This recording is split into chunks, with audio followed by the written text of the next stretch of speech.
Good afternoon, dear Kenyans. Over the past 2 years, our government has rallied the country behind the bottom-up economic transformation agenda, the basis upon which we were elected in the democratic elections of the year 2022. We have achieved significant progress in increasing food production by reducing the cost of farm inputs, thereby lowering the cost of food and lowering the cost of living. We have stabilized the economy by preventing what was an imminent debt default. We have stabilized fuel prices, lowered inflation to an all-record low of 4.6%, and we have stabilized the foreign exchange regime. We have implemented radical changes in the education sector, including resolving the CBC question. We have rolled out a new student-focused higher education funding model that has special emphasis on making sure that children from vulnerable families have the requisite support in their education. We have also improved the student-teacher ratio in both our primary and secondary schools by hiring an additional 56,000 teachers and also hiring an additional 2,000 tutors for our TVET institutions. We have equally resolved bottlenecks in cash transfer program to vulnerable Kenyans, including orphans, people living with disability, and the elderly. We have not only brought on board more beneficiaries, but in keeping with the promise that we made, it is now not the case, as it was in the past, that these vulnerable Kenyans have to wait for months. Now their stipends are paid as salaries of public servants are being paid. We did roll out the Hustler Fund that today benefits 2 million Kenyans. And we have 7 million Kenyans who had been denied access to financial services by credit reference bureaus. They are now off the blacklisting roll. Our affordable housing program has now more than 100,000 housing units under construction.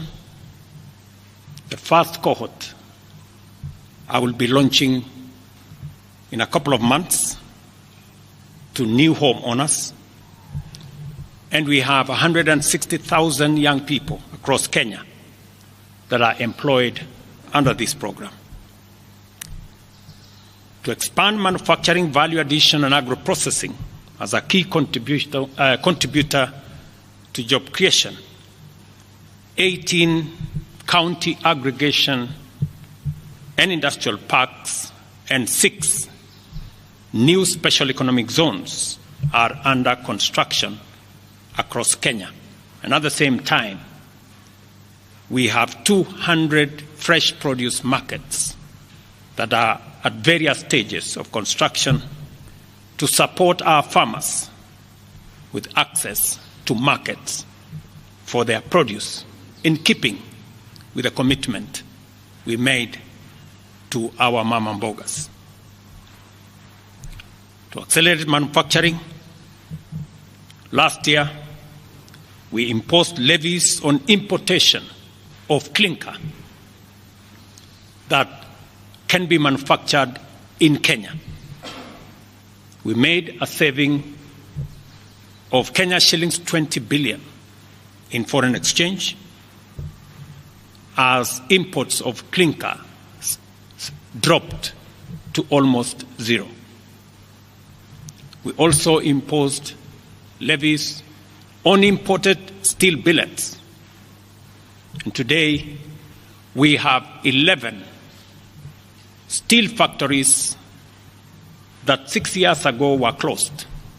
They have started operation, hiring 16,000 Kenyans, and last year alone, we saved 120 billion shillings in foreign exchange as a result of this intervention.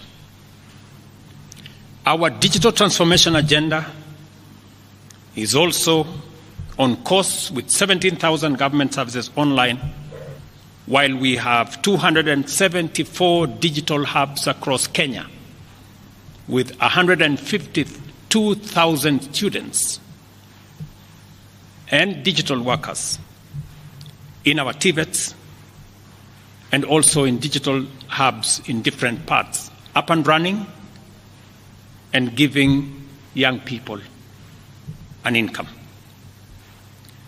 Our universal health coverage plan has already onboarded 107 community health promoters, and the process of registration for our social health insurance fund is ongoing, on its way to launch on the new date of 1st of October 2024 that will make it possible for every Kenyan to have a health insurance, and for those suffering from critical illnesses to have access to the critical illness fund, making it possible for every Kenyan to have access to treatment without the burden of having to fund it. On the measures I announced last week, barring state and public officers from engaging in Harambes, I want to inform the country that the Public Fundraising Appeals Bill is now ready for publication tomorrow.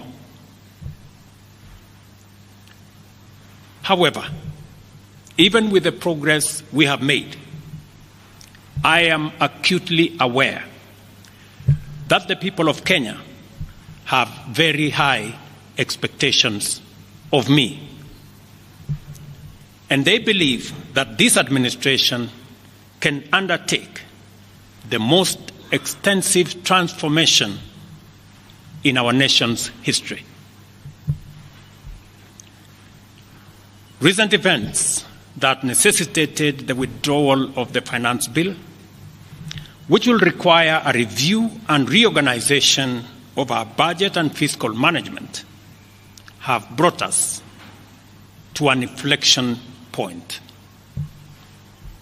Upon reflection, listening keenly to what the people of Kenya have said, and after a holistic appraisal of the performance of my cabinet and its achievements and challenges, I have today, in line with the powers given to me by Article 1521 and 1525B of the Constitution and Sections 12